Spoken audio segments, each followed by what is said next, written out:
എരുതിയിൽ വീണാലും അവിടെ ഞാൻ ഏകനല്ല, വീഴുന്നത് തീയിലല്ല, എൻ യേശുവിൻ കരങ്ങളിലാ. വീഴുന്നത് തീയിലല്ല, എൻ യേശുവിൻ കരങ്ങളിലാ. പരീക്ഷ എൻ്റെ ദൈവം അനുവദിച്ച പരിഹാരമെനിക്കായി കരുതിയിട്ടുണ്ട്. എന്തിനെന്ന് ചോദിക്കില്ല ഞാൻ, എൻ്റെ നന്മയ്ക്കായി അറിയുന്നു ഞാൻ. എന്തിനെന്ന് ചോദിക്കില്ല ഞാൻ, എൻ്റെ നന്മയ്ക്കായി അറിയുന്നു ഞാൻ. യെശയ്യാ പ്രവാചകന്റെ പുസ്തകം 2-ാം അധ്യായം. ആമോസിന്റെ മകനായ യെശയ്യാവ് യഹൂദയെയും യെരൂശലേമിനെയും പറ്റി ദർശിച്ച വചനം. അന്ത്യകാലത്ത് യഹോവയുടെ ആലയമുള്ള പർവ്വതം പർവ്വതങ്ങളുടെ ശിഖരത്തിൽ സ്ഥാപിതവും കുന്നുകൾക്ക് മീതെ ഉന്നതവുമായിരിക്കും. സകല ജാതികളും അതിലേക്ക് ഒഴുകിച്ചെല്ലും. അനേക വംശങ്ങളും ചെന്ന്, വരുവിൻ, നമുക്ക് യഹോവയുടെ പർവ്വതത്തിലേക്ക്, യാക്കോബിന്റെ ദൈവത്തിന്റെ ആലയത്തിലേക്ക് കയറി ചെല്ലാം. അവൻ നമുക്ക് തൻ്റെ വഴികളെ ഉപദേശിച്ചു തരികയും നാം അവൻ്റെ പാതകളിൽ നടക്കുകയും ചെയ്യും എന്ന് പറയും. സിയോനിൽ നിന്ന് ഉപദേശവും യെരൂശലേമിൽ നിന്ന് യഹോവയുടെ വചനവും പുറപ്പെടും. അവൻ ജാതികളുടെ ഇടയിൽ ന്യായം വിധിക്കുകയും ബഹുവംശങ്ങൾക്ക് വിധി കൽപ്പിക്കുകയും ചെയ്യും. അവർ തങ്ങളുടെ വാളുകളെ കൊഴുക്കളായും കുന്തങ്ങളെ വാക്കത്തികളായും അടിച്ചു തീർക്കും. ജാതി ജാതിക്ക് നേരെ വാളോങ്ങുകയില്ല. അവർ ഇനി യുദ്ധം അഭ്യസിക്കുകയുമില്ല. യാക്കോബ് ഗൃഹമേ, വരുവിൻ, നമുക്ക് യഹോവയുടെ വെളിച്ചത്തിൽ നടക്കാം. എന്നാൽ നീ യാക്കോബ് ഗൃഹമായ നിന്റെ ജനത്തെ തള്ളിക്കളഞ്ഞിരിക്കുന്നു.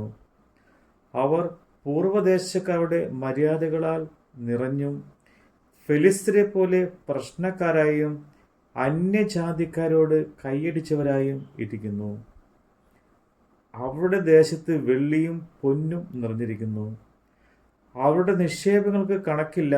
അവരുടെ ദേശത്ത് കുതിരകൾ നിറഞ്ഞിരിക്കുന്നു. അവരുടെ രഥങ്ങൾക്കും എണ്ണമില്ല. അവരുടെ ദേശത്ത് വിഗ്രഹങ്ങൾ നിറഞ്ഞിരിക്കുന്നു.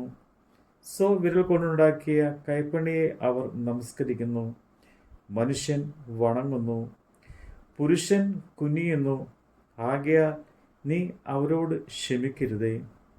യഹോവയുടെ ഭയങ്കരത്വ നിമിത്തവും അവൻ്റെ മഹിമയുടെ പ്രഭ നിമിത്തവും നീ പാറയിൽ കടന്നു മണ്ണിൽ ഒടിച്ചുകൊള്ളുക. മനുഷ്യരുടെ നിഗളിച്ച കണ്ണു താഴും, പുരുഷന്മാരുടെ ഉന്നത ഭാവം കുനിയും. യഹോവ മാത്രം അന്നാളിൽ ഉന്നതനായിരിക്കും. സൈന്യങ്ങളുടെ യഹോവയുടെ നാൾ ഗർവവും ഉന്നത ഭാവവുമുള്ള എല്ലാറ്റിന്മേലും നിഗളമുള്ള എല്ലാറ്റിന്മേലും വരും. അവ താണുപോകും.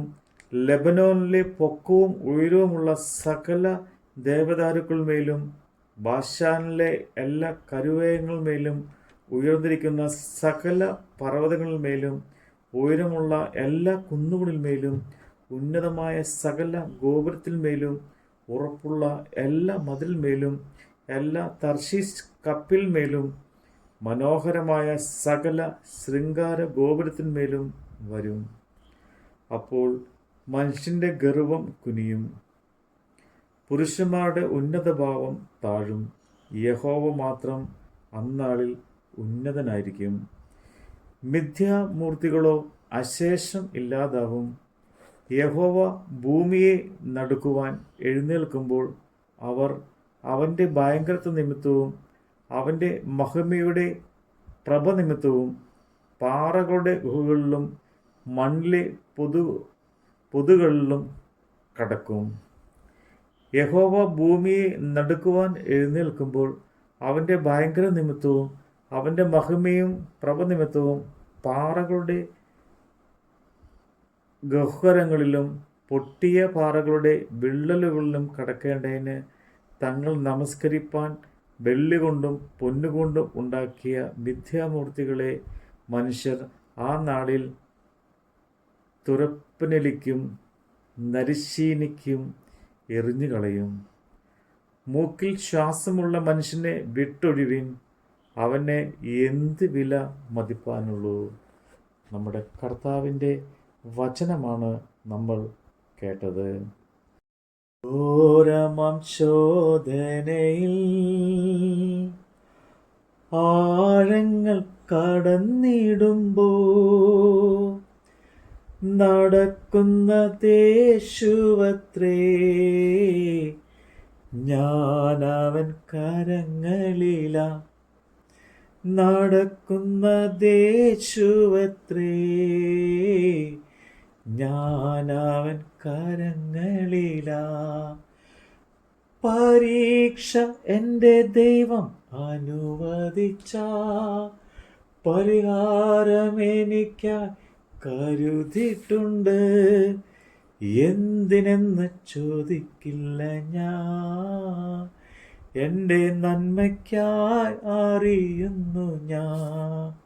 എന്തിനെന്ന് ചോദിക്കില്ല ഞാൻ, എൻ്റെ നന്മയ്ക്കായി അറിയുന്നു ഞാൻ.